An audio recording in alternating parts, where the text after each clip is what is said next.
it's Mark Ballas here, and you're at Popularity. How do you approach your music, and what were you looking to accomplish with the album?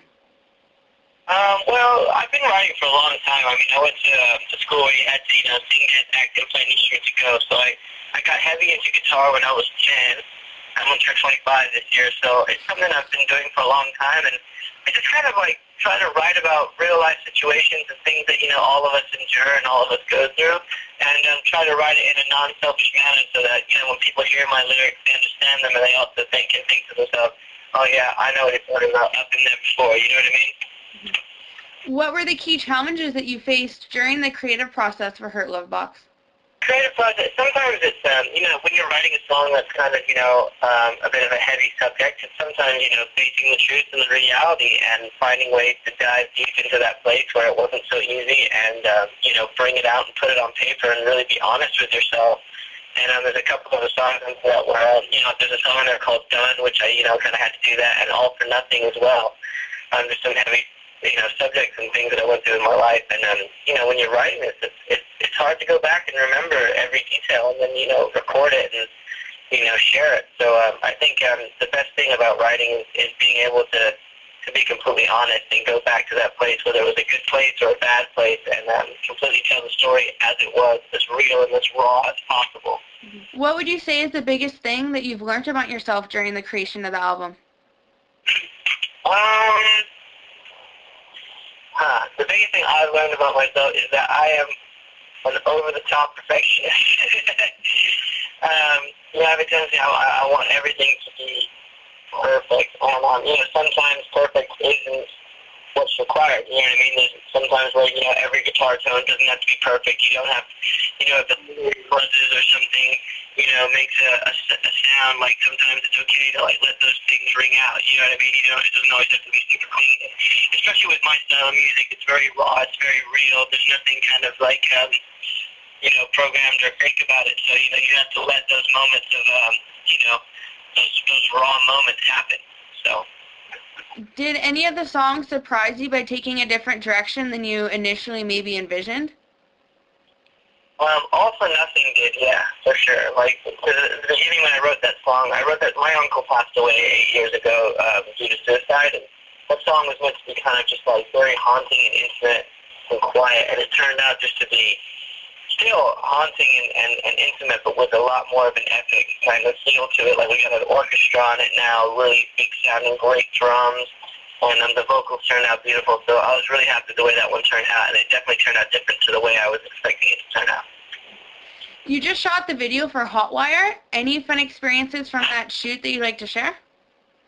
Oh man, we had a great time. My partner of this season of Dancing with the Stars played the girl in it, so the kind of the love interest kind of romantic character, and we had a really great time. We shot it all the way downtown LA. We were literally all over the place, loads of different locations, and we had a really great time. And the cool thing about the video, it's not just a performance piece where I'm sitting there with a guitar mouthing along and playing the song. It's tells you a story, and a story that a lot of us could relate to. And I think people will watch it and definitely like it. It's a fun video. That's what's really cool, and that's what we wanted people to feel like they're really enjoying watching the video. They understand the story, and it's very fast-paced and constantly changing. So it's definitely interesting to watch. Creating music is like organizing an accident. What do you think about that statement? It's very true. It's a really good statement. I never heard that one before, but I would definitely agree with it because, one day you'll be sitting down, you'll just be playing around on the guitar and something will pop out, and you can never plan it. You can never sit down and say, oh, I'm going to write a song right now. It just kind of happens, and usually the best songs just kind of happen. So that's kind of a perfect way of putting it, organizing an accident, yeah. Can you describe your attraction to music? It's more of a feel thing. I just love the way it makes me feel. I love the way, whatever the artist is, whatever the song is, how can I relate to it? How can I, what does it mean to me, and why is it making me feel this way? And, there's not a day that goes by where I'm not listening to music, playing music, practicing music, dancing to music. Music pretty much is my life. So, the one way I could describe it is that it's just everything to me, and that's what kind of makes kind of makes me who I am and makes me tick and, keeps me going. Like, if I'm having a bad day, I'll put on a record. It'll make me feel much better. Or if I'm having a great day and I want to continue it, I'll just put on another great record that I love. So it definitely means everything to me.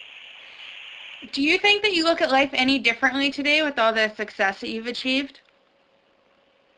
I look at it differently. I definitely think I've learned a lot. Like, I've learned a lot about myself. I've learned a lot about the world. I've learned a lot about business. But I'm still the same person that I've always been. And, I have the same friends that I've had since high school. And no amount of success or no amount of anything like that would ever change who I am. I'll always remember where I came from. And, I just love what I do, and I enjoy what I do. So that's the main thing. I think if you're enjoying it and you're passionate about it, that's all that matters. And I'd never change, and I don't think I ever could.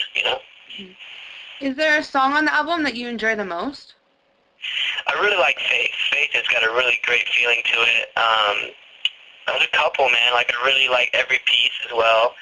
And the way you work, they all mean something. They all, like, hit me in a different way. Like, some days I'll be listening to the record, if I listen back, and I'll like one more than the other, or my favorite changes every day. What keeps you inspired to explore and create new music that you haven't ventured into before? I think just, like, guitar playing really, like, the more I practice my guitar, I get at least 2 hours of guitar in every day, and I'm constantly trying to improve, constantly trying to, like, learn new rhythms, new methods, and I think, the music is the foundation, like the instrumental side, and when you can experiment with that, you can definitely play with melodies and vocals and percussion sounds, and just being, musical and sense of musicality definitely helps you explore new avenues. And then also lyrically, like being able to sit down and find new ways of saying something that we say 100 times a day to one another. You know what I mean? How can we make this more poetic or more metaphoric? Or when can we just kind of just say it as it is, like how we would normally want to say it? You know what I mean? There's always a time and a place for every kind of lyric and every kind of motive behind each one. Do you have anything that you'd like to say to the readers of Popularity? Just if you've checked out the album, I appreciate it. I hope you're enjoying it. And, if you haven't, pick it up and check it out. And I hope you guys thoroughly enjoy it.